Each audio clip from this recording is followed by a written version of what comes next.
The Phillips curve was created in 1958 by A.W. Phillips, who theorized that there was a trade-off between unemployment rates and inflation rates.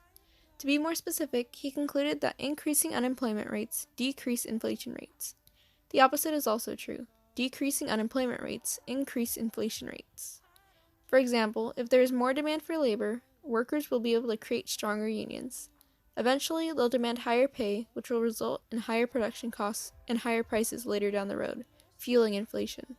The Phillips curve occurs in the short run, creating a downward slope.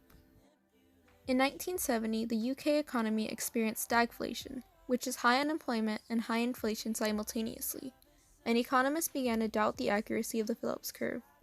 They concluded that the Phillips curve can only be applied in the short run, since in the long run there is no trade-off between inflation and unemployment.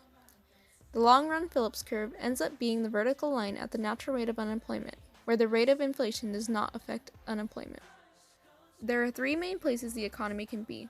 Full employment occurs at the intersection between the long-run Phillips curve and the short-run Phillips curve, representing the natural rate of unemployment, which is between 4 to 6%, to account for frictional and structural unemployment. A recessionary gap occurs when there is extremely high unemployment, but in turn there is a low inflation rate. An inflationary gap is pretty much the opposite situation. There is a high inflation rate, but a relatively low unemployment rate.